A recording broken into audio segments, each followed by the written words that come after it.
जाएंगे क्योंकि आप परमिशन करने के लिए मैंने वो सिस्टम बंद कर दिया है, ऑटोमेटिकली वो ऐड ऑन हो सकते हैं। ठीक है, चलो अब स्टार्ट करें। देखो, अर्थक्वेक हैजार्ड क्या होता है आपका?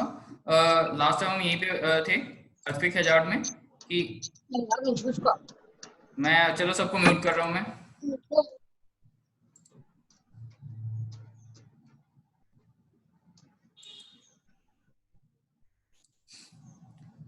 अर्थक्वेक हैजार्ड आपका जो है, इसमें आपको जो है, आपको कल बताया था कि कोई भी चीज जो कोई खतरा, हैजार्ड क्या है? एक डर, एक जो भय जो होता है, खतरा जो होता है, यानी कोई भी ऐसा खतरा जो जुड़ा हुआ है अर्थक्वेक से, और वो प्रभावित करता है लोगों की जो नॉर्मल लाइफ, डेली लाइफ की जो रूटीन की जो उनकी एक्टिविटीज हैं उसको प्रभावित करता है, तो वो कहलाता है अर्थक्वेक हैजार्ड। यानी earthquake hazard is anything associated with, जो जो जुड़ा हुआ है with an earthquake that may affect the normal activities of the people. ठीक है, यानी लोगों को।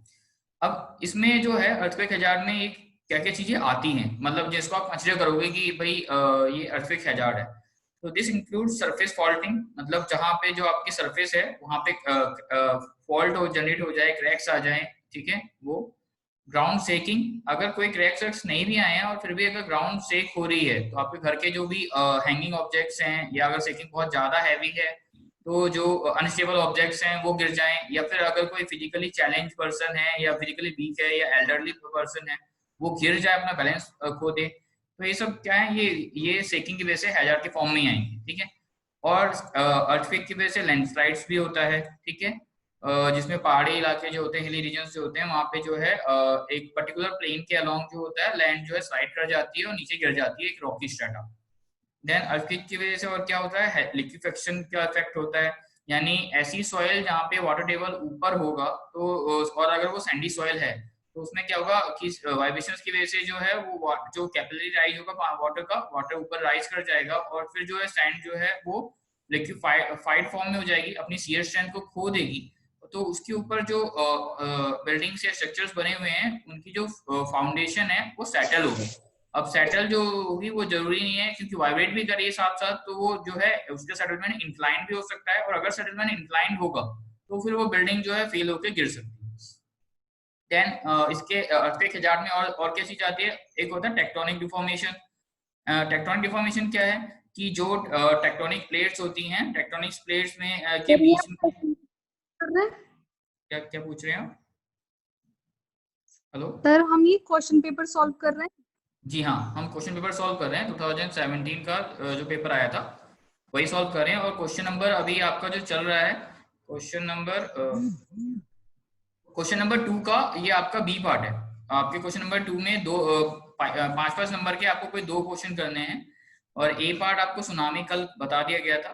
ठीक है, और बी पार्ट में उसने 5 टर्म्स पूछी हैं आपसे, 5 अलग अलग टर्म्स पूछी गई हैं, जिनको एक एक नंबर के वो 5 टर्म्स हैं, आपको एक एक नंबर में हर एक टर्म को एक्सप्लेन करना है। ठीक है, तो ये जो आंसर है शॉर्ट आंसर टाइप है, तो एक एक नंबर लाइक इसमें बताया गया है। ठीक है, तो अर्थक्वेक हैजार्ड को अभी हम डिफाइन कर रहे हैं कि और फिर उसके बाद जो बाकी की टर्म्स हैं उनको डिफाइन करें। ठीक है, तो आगे चलते हैं। तो टेक्टोनिक डिफॉर्मेशन जो है आपका बेसिकली क्या होता है कि जो प्लेट्स होती हैं उनके मूवमेंट की वजह से जब वो आपस में वो कन्वर्जिंग होंगी, डाइवर्जिंग होंगी, तो अगर कन्वर्जिंग है तो वो स्ट्राइक करेंगी, और अगर ट्रांसफॉर्म भी हो रही है और तो भी वो आपस में स्ट्राइक करेंगी, तो उसमें डिफॉर्मेशन होंगी, चेंज इन शेप जो होता है उसे डिफॉर्मेशन कहते हैं। ठीक है, तो वो भी जो है अर्थक्वेक का से एक हैजार्ड क्रिएट करता है। ठीक है, और उसके बाद सुनामी, सुनामी भी जो है वो अर्थक्वेक का एक हैजार्ड का फॉर्म। ठीक है, तो ये सारी चीजें जो है अर्थक्वेक हैजार्ड को से मतलब अर्थक्वेक से जुड़ी हुई ये सारी चीजें हैं, और यही जो है जो पीपल की नॉर्मल एक्टिविटीज है लाइफ की उसको को प्रभावित करती हैं, और इसीलिए ये सब कहलाते हैं अर्थक्वेक हैजार्ड्स। ठीक है, अब जो सेकंड टर्म डिफाइन करने के लिए कहा है पेपर में, वो कहा है आफ्टर शॉक्स क्या होती है। उसने पूछा है कि what do you understand by aftershocks. ठीक है, तो जो अर्थक्वेक आता है, तो एक जो जो सबसे जो डैमेजिंग अर्थक्वेक होता है नॉर्मली, कि कोई आज जो अर्थक्वेक आया, हम क्या करते हैं, जो सीस्मोग्राफ होता है उसमें कल जो आपने अभी कल आपको रिक्टर स्केल पे जो डेफिनेशन बताई थी कि मैक्सिमम ट्रेस एम्पलीट्यूड, जो सबसे ज्यादा ट्रेस एम्पलीट्यूड है, उस एम्पलीट्यूड से ही हम मैग्नीट्यूड पता लगाते हैं। ठीक है, पर उसके अलावा जो वेव्स तो कई सारी आई थी, और वेव्स में डैम्पिंग की वजह से धीरे धीरे उनका एम्पलीट्यूड कम होता जाता है। तो वेव्स जो आई थी उस एम्पलीट्यूड से कम की भी आई थी, और उस एम्पलीट्यूड के बाद भी कम की, पहले भी कम की आई थी, और खत्म होने के बाद डैम्पिंग की वजह से दोबारा से जो आई वो भी कम की एम्पलीट्यूड की थी। तो वो जो मेन पीक वेव थी उससे पहले की जो है उन्हें कहते हैं आपका फोरशॉक्स, यानी अर्थ जो मेन अर्थक्वेक का जो आया था, जिसे आप बिग अर्थक्वेक कहोगे या मेन शॉक कहोगे, उससे पहले की जितनी वेव्स आई थी वो आपकी जो है वो फोरशॉक्स होती हैं। उसके बाद जितनी भी वेव्स आती हैं उसको आफ्टर शॉक्स कहते हैं, ठीक है। तो ये पहले इस डेफिनेशन में क्या है कि इसने पहले बताया कि a number of smaller size earthquakes takes place before and after a big earthquake, ठीक है। तो बिग अर्थक्वेक किसे बोला है, जिस दैट इज बिग अर्थक्वेक का मतलब है मेन सॉक, जिसने सबसे ज्यादा प्रभावित जो दिया, जो झटका दिया, और जिससे सबसे ज्यादा डैमेज बिल्डिंग को और ह्यूमन बींग्स को और नेचर को हुआ, ठीक है। उससे पहले जो और बाद में बहुत सारी नंबर ऑफ छोटे छोटे अर्थक्वेक आते हैं। तो जो अर्थक्वेक दो earthquake occurring after the big one, यानी जो बड़े अर्थक्वेक के बाद जो वेव्स अर्थक्वेक आते हैं वो कहलाते हैं आफ्टर शॉक्स, ठीक है। सिंपल। उसके बाद जो है एपिसेंटर है। अगर एपिसेंटर को डिफाइन करना है तो एपिसेंटर आप ऊपर भी पहले डिफाइन कर चुके हो, तो ये क्वेश्चन रिपीट हुआ है एक ही पेपर में, 2 बार पूछ लिया गया है, तो यहाँ पे इसको एक्सप्लेन करने की जरूरत नहीं है, आप समझ चुके हैं ऑलरेडी। फोर सॉक्स जो होते हैं, अभी जैसे आपको आफ्टर सॉक समझाया था वही उस सेम वही फोर सॉक्स भी वही होते हैं, बस फोर सॉक्स जो है वो पहले आएंगे, ठीक है। बिफोर, ये जो वर्ड है यहाँ पर आफ्टर है, यहाँ पर बिफोर है, बस इसका डिफरेंस है, ठीक है। और कोई चेंजेस नहीं है, बाकी सेम डेफिनेशन है। जो आफ्टर सॉक्स की होती है, फोर सॉक्स की होती है, फोर में बिफोर लिखना है और आफ्टर आफ्टर सॉक्स में आफ्टर लिखना ही है, जो यहाँ से आफ्टर लिख सकते हो, ठीक है। और फोर बिफोर का ही फोर यहाँ पे लिखा गया है, तो वो आपको फोर सॉक्स और बिफोर सॉक्स पता चल जाएगा, तो इसको भी एक्सप्लेन करने कर सकते हैं, आपको एक्सप्लेन कर दिया गया ऊपर। आइसोसीजमल, ये फिर से ये क्वेश्चन रिपीट हो गया, ऊपर एक टर्म आपसे पूछा गया था आइसोसीजमल मैप्स, ठीक है, और यहाँ पे पूछते हैं आइसोसीजमल। तो बेसिकली जो आइसोसीजमल की डेफिनेशन थी वो इतनी सी थी। यहाँ पे जो डेफिनेशन है कि lines joining places with equal seismic intensity, वो कहलाती है आपकी आइसोसीजमल। तो 1 नंबर का क्वेश्चन है ये, 1 नंबर में आप चाहो तो इतना भी लिख दोगे तो भी 1 नंबर काफी है, बट फिर भी अगर आप बताना चाहते हो कि इसका सिग्निफिकेंस क्या है, इसका यूज क्या होता है, तो इसका यूज क्या है कि अगर हमें जो अर्थक्वेक की इंटेंसिटी का डिस्ट्रीब्यूशन दिखाना है डिफरेंट डिफरेंट प्लेसेस पे एक ड्यूरिंग एन अर्थक्वेक, तो उसको ग्राफिकली शो किया जा सकता है विद द हेल्प ऑफ आइसोसीजमल्स, ठीक है। तो आपकी मर्जी है, आप चाहो तो बस नीचे वाली लाइन लिख दोगे वो भी काफी है, और आप चाहो तो दोनों लाइन लिख दो तो भी काफी, ठीक है, डिपेंड करता है। देन अब बात करते हैं, जो वो क्वेश्चन खत्म हो गया आपका, क्वेश्चन नंबर 2 का ए और बी पार्ट हो गए, दोनों 5-5 मार्क्स के थे। अब आपका जो सी पार्ट है, इस क्वेश्चन नंबर 2 का लास्ट पार्ट जो है सी पार्ट, इसमें उसने कहा है कि डिपेंडिंग अपॉन, देखो मैंने जो जो भी आपको नोट्स जो ये पीडीएफ फाइल्स भेजी गई हैं उसमें जो इस कलर से दिखाई गई चीजें हैं, ये जो आपका स्काई ब्लू कलर टाइप का जो कलर है वो कलर से ज्यादातर मैंने जो आपके सिलेबस में टॉपिक्स हैं और या फिर जो पेपर में पूछे गए क्वेश्चन है उनको इस कलर से दिखाया है, ब्लू कलर से, ठीक है, स्काई ब्लू कलर से। और उसके बाद अगर कोई सब हेडिंग है, ठीक है, जैसे एक होता है ना, एक टाइटल होता है, फिर आपका सब टाइटल होता है, फिर आपकी हेडिंग्स होती हैं, तो ये समझ लो कि आपके लिए जो जहां जहां पे ब्लू कलर से बैकग्राउंड है वो आपका क्या है, एक तरह से वो एक तरह से टाइटल है कि बेसिकली हमें वो चीज पढ़नी है, वो हमारे सिलेबस में है या फिर हमारे पेपर में पूछी गई है, ठीक है। और जो येलो कलर से जो मैंने हाईलाइट कर रखा है, वो येलो कलर से वो चीजें हाईलाइट कर रखी हैं जो मतलब उसके सब टाइटल्स हैं, ठीक है, कि उसमें लाइक कोई भी चीज पूछी वो 4 टाइप्स की है, तो वो 4 टाइप्स को मैंने येलो कलर में कर दिया। फिर उस येलो कलर के अंदर भी अगर कोई चीज मुझे लगती है कि ये बात इंपॉर्टेंट है, मतलब इसको इन ये टेक्निकल वर्ड है जो आपको एज इट इज याद कर लेने चाहिए, उनको मैंने ग्रीन कलर का रखा है, ठीक है। तो बेसिकली जितने भी आपको पीडीएफ भेजी गई हैं हर एक चैप्टर की या क्वेश्चन पेपर को सॉल्व करके, उसमें ये 3 कलर की कलर कोडिंग है एक तरह से, कि जो भी लाइट स्काई ब्लू में है वो आपका सिलेबस का टॉपिक है या आपके क्वेश्चन पेपर में पूछा गया है, ठीक है। और येलो हेडिंग्स सब हेडिंग्स हो गई, और जो है उसमें भी कुछ अगर टिपिकल वर्ड्स हैं जो आपको एज इट इज याद करने पड़ेंगे, जो आपके लिए जरूरी है आंसर को देते टाइम, वो मैंने ग्रीन कलर से उनको शो कर रखा, ठीक है। चलो अब हम जैसे थे हम आगे बढ़े, तो जैसे ये एक क्वेश्चन आ गया, मतलब बाइफरकेट करने के लिए ये एक नया क्वेश्चन आ गया जो आपके पेपर में पूछा गया था, क्वेश्चन नंबर 2 का सी पार्ट, कि depending upon the earthquake intensity how very, कि जो अर्थक्वेक की इंटेंसिटी के से अगर हम के ऊपर बेसिस पर अगर हम ये पता लगाना चाहें कि इंडिया में किस किस जगह पर जो है अर्थक्वेक के चांसेस ज्यादा हैं या कम है, और अगर ज्यादा है तो कितना डैमेज होगा, कितना नुकसान होगा, उसका पता लगाने के लिए हमने क्या करा है कि हमने अर्थक्वेक इंटेंसिटी जो अभी हमने ऊपर पढ़ी थी, बहुत काफी लंबी 12 जो एमएसके स्केल पढ़े थे कि अलग अलग इंटेंसिटी में इस तरह का डैमेज होता है, उसी के बेसिस पर हमने क्या करा है कि वेरियस जोन्स ऑफ इंडिया पे जो है जोन्स डिफाइन करे गए। ठीक है, तो ये जोन सबसे पहले तो जो है 1962, फिर 67 और फिर 70 जो है तीन जो है ये रहे। सबसे पहले जो इंडिया को जो जोन में बांटा गया था 1962 में बांटा था, फिर उसको रिवाइज करा गया था 1967 1967 में, 1962 के बाद 1967 में रिवाइज करा गया। क्यों रिवाइज करा गया वो रीजन अभी मैं बताऊंगा आपको। ठीक है, और फिर 1976 में फिर से रिवाइज करा गया था, और उसके बाद 2002 में लास्ट से रिवाइज हुआ है, उसके बाद से इन जोन्स को रिवाइज अभी नहीं करा गया। यानी 4 बार आपके जो है ये सीजमिक जोन रिवाइज हो चुके हैं, और इसी आंसर में आपको पता चल जाएगा कि रिवाइज क्यों करे गए। ठीक है, तो ये बेसिकली जो है अगर आप जोन के बारे में बात करोगे कि इनका सिग्निफिकेंस क्या होता है, तो पहले चलो हम स्टार्टिंग से ही पढ़ते हैं, क्योंकि अगर मैंने पहले आपको मॉडिफाइड मतलब नए वाले के बारे में बता दिया तो आपको पिछले वाले का चीजें आपको कंफ्यूजिंग लगेंगी। तो पहले मैं आपको जो पुराना था पहले पुराने के हिसाब से बताता हूँ, फिर नए के हिसाब से बताऊंगा मॉडिफाई क्या करा गया। ठीक है, पुराने में बेसिकली क्या करा गया, जो 5 जोन बनाए गए थे अब 4 होते हैं, first second third and fourth, third fourth and fifth. ठीक है, तो इसमें ये कहा गया है कि जोन 1 में जब अर्थक्वेक आएगा तो उस जोन 1 में जो अर्थक्वेक आने पर जो डैमेज इंटेंसिटी जो होगी, जो एक जैमेटिंग पोटेंशियल को दिखाती है। ठीक है, कि जोन 1 में जब इंटेंसिटी जो होगी अर्थक्वेक की वो या तो 5 होगी या 5 से कम होगी। ठीक है, आपको ऑलरेडी बताई गई है एक इंटेंसिटी कैसी होती है, 2 कैसी होती है, 3 कैसी होती है, 4 कैसी होती है, 5 कैसी होती है। 5 का नाम था अवेकनिंग। ठीक है, जिसमें लोग जग जाते हैं। ठीक है, तो जोन 1 में जब अर्थक्वेक आएगा तो उसकी इंटेंसिटी जो होगी वो 5 या उससे कम की होगी। जोन 2 में जब अर्थक्वेक आएगा तो उसकी इंटेंसिटी 6 की होगी। फ्रेटनिंग मतलब फ्राइटनिंग मतलब कोई डराने वाली। ठीक है, और जोन अगर थर्ड में कोई स्टेट आ रहा है, कोई रीजन आ रहा है, जो यहाँ पे दिखाए हुए हैं जोन्स अलग अलग कलर्स में, लाइक व्हाइट कलर में दिखाया गया है आपको जोन 1। ठीक है, आपका ब्लू कलर में दिखाया गया है आपका ये जोन 2, आपका येलो कलर में दिखाया गया है जोन 3, और आपका ऑरेंज कलर में दिखाया गया है, ये जो ऑरेंज कलर है जोन 4, और आपका रेड कलर में दिखाया गया है जोन 5।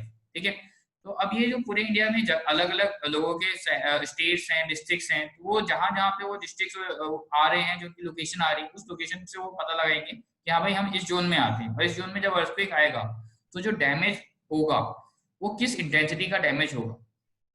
जोन 2 वालों में 6 इंटेंसिटी का, 3 वालों में 7 इंटेंसिटी का। देखो लीनियरली बढ़ रहा है भाई। पहले आपको याद क्या करना है, आपको ये याद करना है एक एक 1 मीन्स 5 और लेस। ठीक है, और उसके बाद एक एक बढ़ाते जाओ। 2 मीन्स 5 से अगला क्या आता है 6, 3 मीन्स 3 से अगला क्या आता है 7, 6 के नेक्स्ट आता है 7, 3 का नेक्स्ट आता है 4 जोन, तो उसकी इंटेंसिटी होगी 7 के नेक्स्ट आता है 8। ठीक है, और 4 के बाद नेक्स्ट जोन आता है जोन 5, जिसकी इंटेंसिटी होगी 8 से नेक्स्ट लेवल है 9 और हायर। हायर कितना हो सकता है, 10 भी हो सकता है, 11 भी हो सकता है, और 12 भी हो सकता है। ठीक है, इस तरह से। चलो अब अगर आपको अभी कुछ चीजें समझ में नहीं आ रही होंगी तो लाइन बाय लाइन पढ़ लेते हैं, तो आपको और ज्यादा क्लियर हो जाएगा कि मतलब क्या बताया जा रहा है। क्या है यहाँ पर कि जो वेराइंग जियोलॉजी होता है, अब बेसिकली ये अलग अलग भाई अर्थक्वेक सेम आया भाई, जितनी एनर्जी निकली थी वो बराबर निकली, पर नुकसान कहीं ज्यादा और कहीं कम क्यों हो रहा है, इसका कारण क्या है, उसके जमीन की जियोलॉजी। मतलब इंडिया में अलग अलग जगह पर जो लोकेशन है वहां पे नीचे की जो सॉइल है, वो जो स्ट्रेटा है, वो जो जियोलॉजी कहलाती है वो डिफरेंट है। ठीक है, एट डिफरेंट लोकेशन जो है जियोलॉजी वेरी करती है। वेरी मतलब अलग अलग होना, वेरी करना at different location in the country implies. ये क्या इम्प्लाइज क्या करेगी, ये जैसे कहते हैं ना कि रूल्स इम्प्लीकेबल हैं आपके लिए, मतलब क्लासेस को अटेंड करना ये रूल बना दिया जो आपके ऊपर इम्प्लाई होते हैं। ठीक है, तो ये इम्प्लाई करता है दैट द लाइक्लीहुड मतलब की संभावना कि जब अर्थक्वेक आएगा अलग अलग लोकेशन पे, तो उससे जो अर्थक्वेक के आने की वजह से जो डैमेज होना है वो भी जो है वो अलग अलग होगा। ठीक है, that the likelihood of damaging earthquake taking place at different location, ठीक है, is different। ठीक है, क्योंकि जियोलॉजी वेरी कर रही है, इसीलिए अलग अलग लोकेशन पे जब जियोलॉजी वेरी करेगी, इसी वजह से डैमेजिंग अर्थक्वेक के जब अलग अलग जगह आने पर तरीके भी अलग अलग होंगे। ठीक है, ये बात उसने पहले लाइन में कह दी, बिकॉज ऑफ जियोलॉजी। ठीक है, अब इस प्रकार 10 का मतलब होता है इस प्रकार a seismic zone is require, seismic zone map is require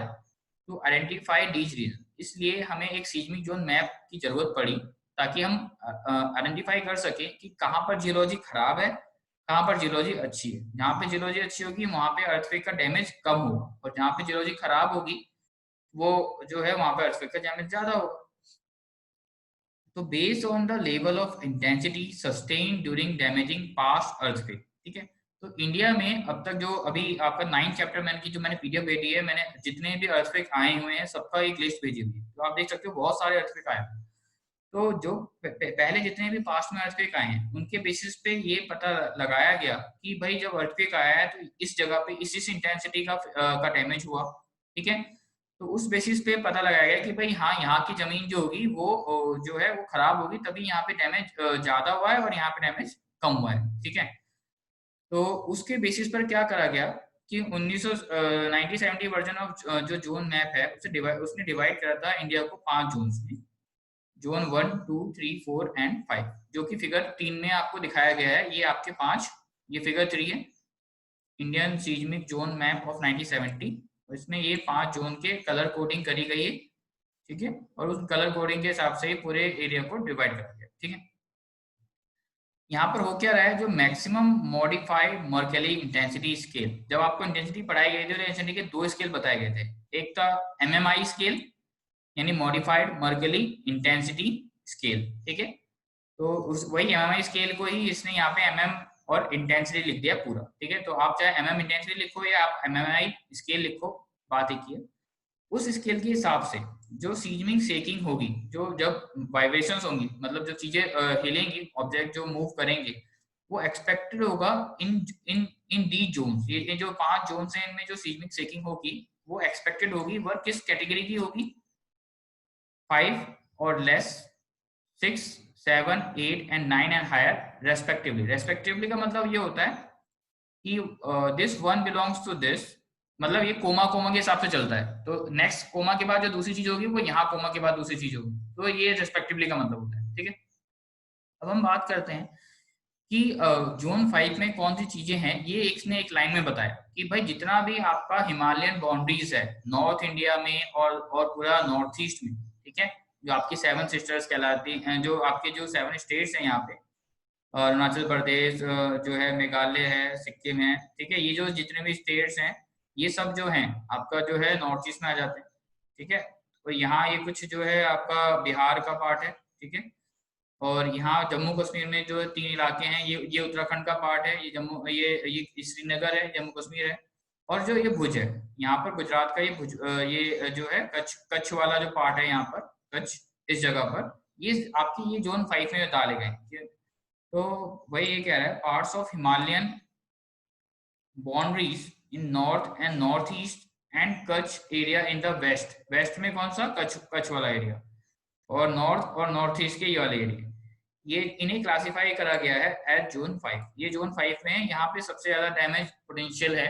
जब अर्थक्वेक आएगा अगर इन जगहों पर, तो जो इंटेंसिटी होगी वो 9 या 9 से हायर की होगी। और आपको पता है 9 के बाद जो है इंसानों की हालत वहां पे जितने भी होते हैं, डेथ होने के चांसेस बहुत ज्यादा होते हैं, क्योंकि फिर वो बताने एक्सपीरियंस शेयर करने के लिए 10th में वो बचते नहीं है।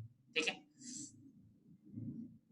अब ये जो सीजमिक जोन्स हैं इनको रिवाइज, अब यहाँ से बात शुरू होगी कि ये तो बात हो गई कि हमने सीजमिक जोन में बांटा, अब इनको भाई रिवाइज क्यों करा जा रहा है 1962 में, फिर 67 में, फिर 70 में, फिर 2002 में, रिविजन क्यों करा जा रहा है। बेसिकली हो क्या रहा है कि हमने पहली बार जब हम बना रहे थे, तब हमने बस पहले आए हुए अर्थक्वेक के दौरान कितना डैमेज किसकी जगह पर हुआ उसके बेसिस पे ये पता लगा है। ठीक है, पर अब जैसे जैसे हमारी टेक्नोलॉजी बढ़ती जा रही है, हमारे पास और ज्यादा जियोलॉजी की रिसर्च करने के लिए हमारे पास जो इंस्ट्रूमेंट आ गए हैं, हमारे पास सोनार वेव्स आ गई हैं, और जो टेक्टोनिक प्लेट्स की जो सीजमिक एक्टिविटीज हैं उनको भी और ज्यादा आप मेजर कर रहे हो। आपने और ज्यादा सीजमोग्राफ्स इंस्टॉल करते हैं कंट्री में। ठीक है, तो इस वजह से क्या हो रहा है, जैसे जैसे हमारे पास हमारी नॉलेज बढ़ती जाती है उस हिसाब से हम क्या करते हैं और चीजों को स्पेसिफिक करते जाते हैं। तो पहले हमने एक कुछ पर्टिकुलर गैसेस करे थे, अब जो है उसको और मॉडिफाई करते गए। तो seismic zones maps are revised from time to time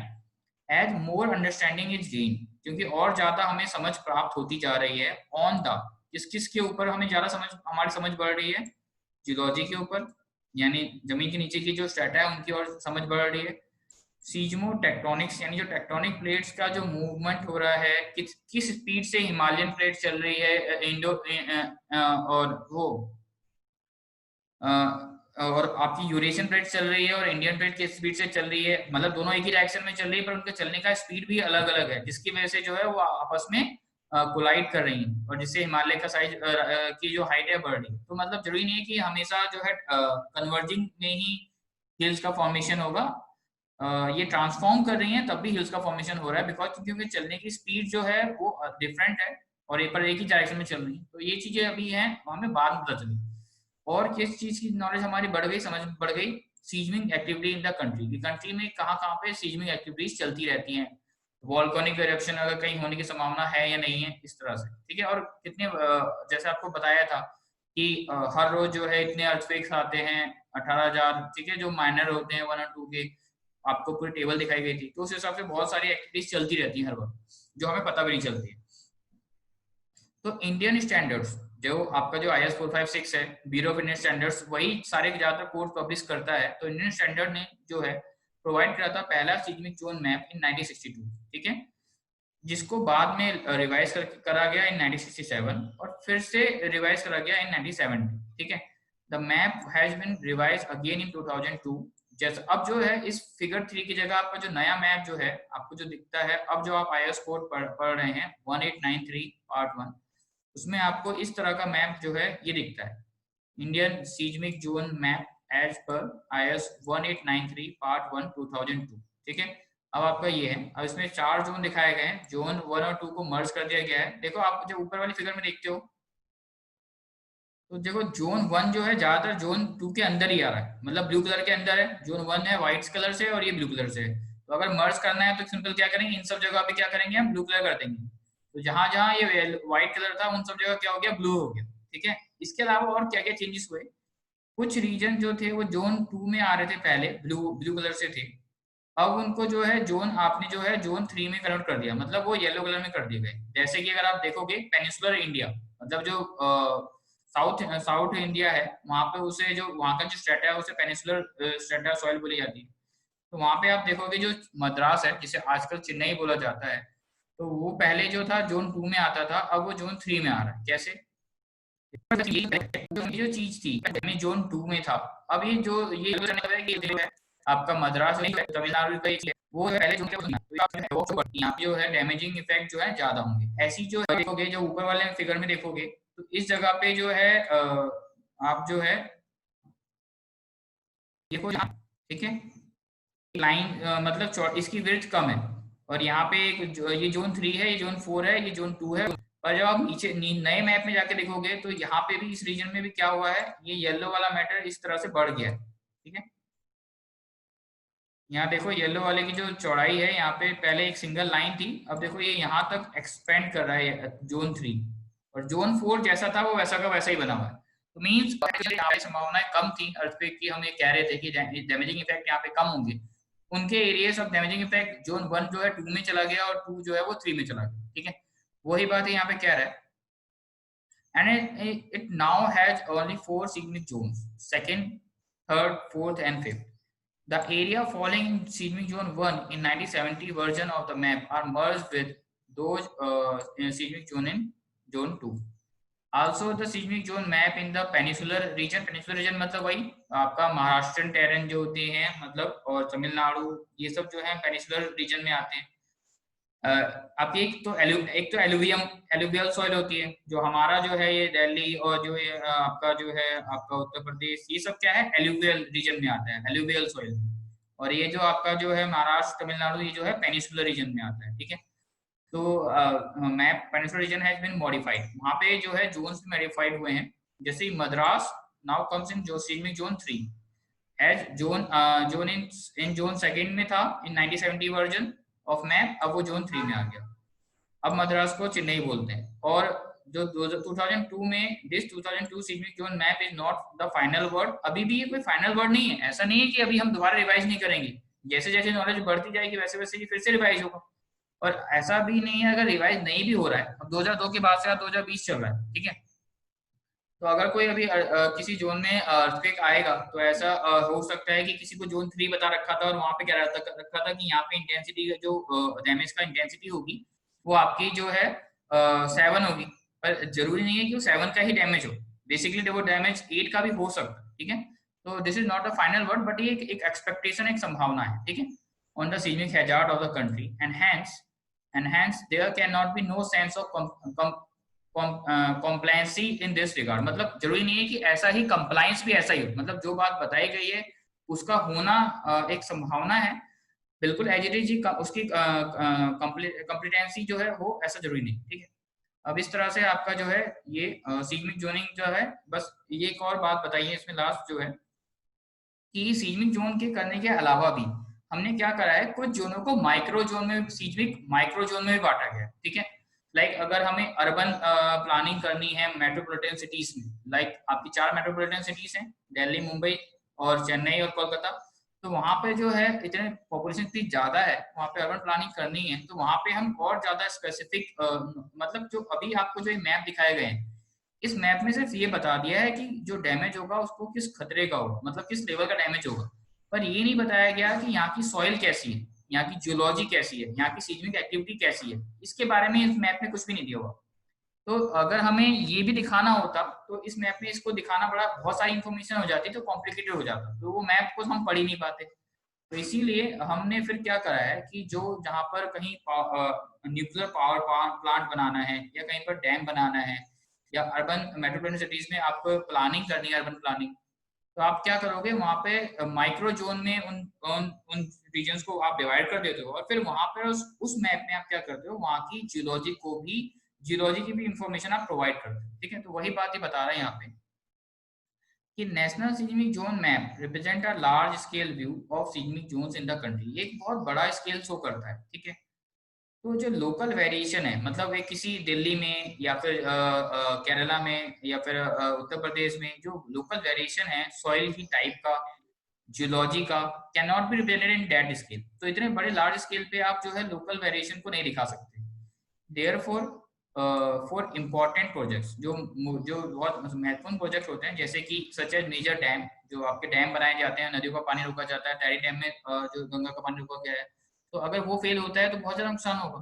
इसीलिए जो मेजर प्रोजेक्ट्स होंगे या न्यूक्लियर पावर प्लांट, जैसे कि आपने देखा था कि जापान में एक बार जो है पावर प्लांट पे जो है वो एटॉमिक एनर्जी जो थी जो है वो लीक कर गई थी, तो उसमें क्या होता, बहुत सारे हैवॉक क्रिएट हो गया था कि जो है अगर वो और फैलती गई तो कई लोगों की जान ले लेगी। तो न्यूक्लियर पावर प्लांट भी जो है बहुत स्ट्रॉन्ग वर्किंग स्ट्रेस मेथड से बनाए जाते हैं, क्योंकि नेशनल इंपॉर्टेंस के ये स्ट्रक्चर्स होते हैं। तो नेशनल इंपॉर्टेंस आपका डैम भी है और न्यूक्लियर पावर प्लांट भी है कि ये डैमेज नहीं होने चाहिए, तो इनमें डैमेज ना हो, तो इसके लिए आपको इन मैप्स का की इंफॉर्मेशन काफी नहीं है, आपको अलग से इनको इनकी स्टडी करनी पड़ेगी, इसकी जियोलॉजी, ठीक है। So the seismic hazard is evaluated specifically for that site. इन साइटों के लिए seismic hazard को अलग से जो है आपको कैलकुलेट करना पड़ेगा। Also for the purpose of urban planning, metropolitan areas are micro zone. और अगर आपको urban planning भी करनी है साथ साथ, मतलब उसके लिए भी आपको क्या करना पड़ेगा, metropolitan areas को micro zone करना पड़ेगा। अब सीज्मिक माइक्रोजोनेशन अकाउंट करता क्या है कि local variations in geology, local soil profile, इनको जो है शो करता है, ठीक है। अब वो क्वेश्चन आपका खत्म, क्वेश्चन नंबर 2 का जो है आपका सी पार्ट भी खत्म हो गया है। अब जो है आपका क्वेश्चन नंबर 3 स्टार्ट होता है, इसमें भी आपको 5 मार्क्स से 2 क्वेश्चन अटेम्प्ट करने हैं 3 में से। तो जो पहला क्वेश्चन है वो है जो है what are the requirements for ductility, कि डक्टिलिटी के लिए क्या क्या मतलब कोई बिल्डिंग, वैसे तो आपने बचपन में 10th क्लास स्टैंडर्ड्स में, जैसे 10th क्लास को एक तरह से बचपन ही बोला जाता है, चाइल्डहुड, उसके बाद से सीरियस स्टडी की स्टार्ट ही उसके बाद होती है, तब तक तो आप कोई शायद आपको कोई ट्यूशन ना भी पढ़ाए, कोई टीचर उतना बढ़िया ना भी मिले तो भी चीज चल जाती है, हम अपने आप ही बुक्स को पढ़कर, काफी एग्जाम्पल्स होते हैं उनको पढ़ के चीजों को समझ सकते हैं, अगर हमारे पास पढ़ने की वो एक हैबिट है। बट उसके बाद हमें सही में जरूरत महसूस होती है कि हाँ कोई हो जो थोड़ा जो चीजों को थोड़ा एक्सप्लेन कर दे तो हमारा काम आसान हो जाए। तो 10th लेवल में आपने जो डक्टिलिटी की जो डेफिनेशन पढ़ी थी वो यही पढ़ी थी, इसको हिंदी में तन्यता बोलते हैं। तो क्या है कि आप में जो मटेरियल है उसमें आप उसको वायर्स की फॉर्म में ड्रॉ कर सको, ठीक है। तन्यता को यही कहते हैं कि कोई मटेरियल है उसको आप खींचकर वायर्स की फॉर्म में बना पा रहे हो तो वो डक्टाइल है, और अगर नहीं बना पा रहे हो, वो टूट जा रहा है, तो वो डक्टाइल वो ब्रिटिल है, ठीक है। तो कहा जाता था कि गोल्ड और सिल्वर की डक्टिलिटी सबसे ज्यादा होती है कि आप जो है 1 ग्राम सोने को 2 किलोमीटर तक खींच सकते हो। ये 10th लेवल तक इतनी ही डक्टिलिटी की परिभाषा हमें पता है, ठीक है। जब आप इसे इंजीनियरिंग पॉइंट ऑफ व्यू से डक्टिलिटी को सोचते हो, तो आप इंजीनियरिंग पॉइंट ऑफ व्यू में ये तो नहीं है कि ये हमने कह दिया कि ये बिल्डिंग डक्टाइल है, तो इट मीन्स कि आप इस बिल्डिंग को जो है कोई एक पोर्शन लोगे और 2 किलोमीटर तक खींच दोगे। यहाँ पे डक्टिलिटी का मतलब ये नहीं है। यहाँ पे है कोई जो मटेरियल का बिहेवियर जो होता है, उसका बिहेवियर एक इलास्टिक रीजन में होता है और एक प्लास्टिक रीजन में होता है, ठीक है। जो डिफॉर्मेशन जो जब आप उस पर लोड अप्लाई करते हो, तो लोड अप्लाई करने के बाद जो उसमें शेप में चेंजेस जो होंगे, जो ग्रेन साइज में मॉडिफिकेशन होंगे, वो अगर इलास्टिक लिमिट तक है, और अगर अगर उसके, क्योंकि अर्थक्वेक जब आता है तो अर्थक्वेक जब आता है तो कंटिन्यूअस लोड अप्लाई नहीं करता है, वो कुछ सेकंड्स के लिए लोड अप्लाई करेगा बिल्डिंग के ऊपर, उसको शेक करेगा, और फिर उसके बाद वो वेव पास ऑन हो जाती है। तो वेव वहां पे ऐसा तो है नहीं कि रुक गई और उसने पूरी बिल्डिंग को लगातार वो कंटिन्यूअस लोड लगा रही है। तो एक पर्टिकुलर मोमेंट के लिए बहुत ज्यादा लोड आता है अचानक हॉरिजॉन्टल डायरेक्शन में। तो हमें बस क्या चाहिए, हमें क्या चाहिए, बिल्डिंग में उस टाइम पर इतनी डक्टिलिटी हो कि वो अपनी शेप को चेंज करके जो है उस दौरान के वाइब्रेशन। देखो किसी ने अपने आप को अनम्यूट करा है, तो मैं सबको अब अनम्यूट करने के ऑप्शन भी बंद कर रहा हूँ अपने आप को। आप वैसे भी 6 मिनट का टाइम बचा है, ठीक है।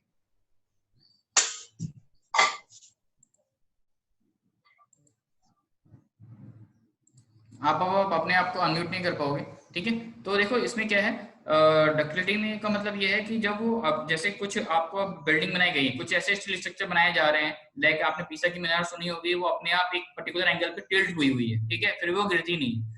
तो जो स्टील स्ट्रक्चर्स होते हैं वो अपनी एक्सिस पे मतलब 15 डिग्री तक झुक जाएंगे और दोबारा से वो अपनी एक्सिस पे वापस आ जाएंगे, ठीक है। जस्ट लाइक तो ये जो इसे क्या कहते हैं, डक्टिलिटी, कि आपका क्योंकि जो वेव्स आती हैं वो फाउंडेशन में सबसे ज्यादा होती है, और वो वेव्स धीरे धीरे ऊपर के मटेरियल को क्या करना चाहेंगी, टिल्ट करना चाहेंगी, ठीक है। लाइक मैं अगर आपको फिगर से दिखाना चाहूँ तो कैसे दिखा सकता हूँ, जैसे यहाँ देखो कि ये एक आपका मतलब बिल्डिंग का फाउंडेशन है, और ये मैंने एक जो है आपका एक इस तरह से एक कॉलम या एक बिल्डिंग मैंने ड्रॉ कर रखी है, ठीक है। तो जब अर्थक्वेक आएगा, यहाँ से अर्थक्वेक की वेव्स आएंगी, यहाँ ऐसे स्ट्राइक करेंगी, ठीक है। तो स्ट्राइक करने की वजह से ये जो बिल्डिंग है, ये बिल्डिंग क्या होगी, इधर की डायरेक्शन में इस तरह से टिल्ट होगी। तो ये टिल्ट होगी, तो टिल्ट होने के दौरान इसमें कुछ क्रैक्स जनरेट हो जाएंगे, ठीक है। और जब ये वेव्स पास ऑन हो जाएंगी, तो दोबारा ये बिल्डिंग अपनी इस ओरिजिनल पोजीशन पे आ जाए। अगर झुकी हुई रहेगी लंबे समय तक, तो फिर क्या हो जाएगा, क्रैक्स धीरे धीरे बढ़ते जाएंगे, इधर उसका अनस्टेबल हो जाएगा क्योंकि उसकी सेंट्रिसिटी बदल गई है। आपको बताया था कि एक ऑब्जेक्ट तब तक स्टेबल है जब उसका सेंट्रॉइड यानी सेंटर ऑफ ग्रेविटी और सेंट्रॉइड एक ही लाइन ऑफ एक्शन पे लाई कर रहे हैं, और यहाँ पे वो इस जगह पे स्ट्राइक कर रहे होते हैं। पर अगर ये बिल्डिंग अर्थक्वेक के दौरान टिल्ट हो गई और फिर से दोबारा अपनी लोकेशन पे नहीं आई, तो फिर ये टिल्ट होने के बाद इसका सेंटर ऑफ ग्रेविटी और सेंट्रॉइड जो है वो एक पॉइंट पे लाई नहीं करेगी, उसमें इसेंट्रिसिटी आ जाएगी, और धीरे धीरे फिर ये बिल्डिंग जो है इसकी क्रैक विड्थ बढ़ती जाएगी। और फिर बाकी जो आफ्टर शॉक्स आएंगे अर्थक्वेक के बाद, कहते हैं कि जो अर्थक्वेक होता है उससे ज्यादा नुकसान उस टाइम पे तो बिल्डिंग झेल भी लेती है अगर आपने बिल्डिंग को अर्थक्वेक रेजिस्टेंट बनाया है तो, और उसके बाद की जो आफ्टर शॉक्स आते हैं वो ज्यादा नुकसान पहुंचा देते हैं, ठीक है। आपने सोचा कि अर्थक्वेक खत्म हो गया, पर उसके बाद आफ्टर शॉक्स आएंगे और वो थोड़े छोटे उसका पोटेंशियल कम भी होगा, और क्योंकि बिल्डिंग पहले से ही उस पहले वाले मेजर अर्थक्वेक को झेलने में थक चुकी थी, मतलब उसमें क्रैक्स आ चुके थे, तो अब वो और ज्यादा क्रैक्स इलोंगेट होंगे, मतलब बढ़ जाएंगे, और बिल्डिंग कोलैप्स कर जाती है, नीचे गिर जाती है, ठीक है। तो डक्टिलिटी का यही पर्पज है कि वो इलास्टिक, ठीक है, वो डक्टिल उसका कोई भी है तो उसका फेलियर डक्टाइल नेचर का होना चाहिए, और वो फेलियर जो है अगर डक्टाइल है तो उसके कुछ रिक्वायरमेंट्स है, तो वही क्या रिक्वायरमेंट्स होंगी यहाँ पे बताई, जो आपको समझ में आएगी किसी मटेरियल की डक्टिलिटी को कैसे करते हैं, उसकी प्रोसेस काफी है थोड़ी सी। अभी 3 मिनट बाद है, मैं दोबारा सेशन स्टार्ट, एक बार सेशन खत्म हो जाता है आप ही 10-10 मिनट 15 मिनट अपने आप खत्म होता है, मैं नहीं करता, वो अपने आप ही वो खत्म हो जाता है। तो पहली बार सेशन बस कंप्लीट चलता है 40 मिनट लगभग। तो अभी आपके पास 2.5 मिनट को देखने तो हम करते हैं, पहले मैं आपको कंफ्यूजन ना हो।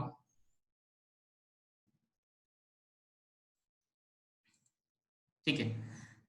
डक्टिलिटी ऑफ अ स्ट्रक्चर, किसी स्ट्रक्चर की डक्टिलिटी या फिर उसके मेंबर्स की डक्टिलिटी, ठीक है। हाँ जो है दोनों ही हमारे लिए जरूरी है कि मेंबर्स में डक्टिलिटी होगी तभी वो स्ट्रक्चर्स को भी डक्टाइल बनाएगी। अगर मेंबर्स में डक्टिलिटी नहीं है तो उसके स्ट्रक्चर में, पूरे स्ट्रक्चर में डक्टिलिटी आना संभव नहीं है, ठीक है। और मेंबर्स में भी बेसिकली आपके बिल्डिंग में दो तरह, स्ट्रक्चर में या बिल्डिंग में दो तरह के मेंबर्स होते हैं। एक होता है आपका स्ट्रक्चरल मेंबर्स और एक होता है नॉन स्ट्रक्चरल मेंबर्स। तो आपके जो स्लैब, बीम, कॉलम, फुटिंग और शियर वॉल, ये आपके स्ट्रक्चरल मेंबर्स होते हैं। और जो आपकी जो वॉल्स होती हैं, दीवारें होती हैं, या जो ग्लास वॉल्स होती हैं, जो पार्टीशंस होते हैं, वो आपके नॉन स्ट्रक्चरल मेंबर्स होते हैं। वो अगर टूट भी जाए तो कोई फर्क नहीं पड़ता। तो आपके स्ट्रक्चरल मेंबर्स में डक्टिलिटी होना बहुत जरूरी है, ठीक है। क्योंकि अगर स्ट्रक्चरल मेंबर्स टूट जाते हैं तो बिल्डिंग कोलैप्स कर जाएगी, ठीक है। तो डक्टिलिटी ऑफ ए स्ट्रक्चर और its member is the capacity to undergo large inelastic deformation, ठीक है। कि ये कैपेसिटी है कि मटेरियल जो है अंडरगो होगा, मतलब जाएगा जब उस पर अर्थक्वेक आएगा, इन इलास्टिक डिफॉर्मेशन। इलास्टिक मतलब एक होता है आपका इलास्टिक और फिर इलास्टिक रीजन खत्म होती है, उसके बाद आता है प्लास्टिक रीजन। तो ये प्लास्टिक डिफॉर्मेशन में जा रहा है, इलास्टिक मतलब प्लास्टिक डिफॉर्मेशन में जाए, ठीक है।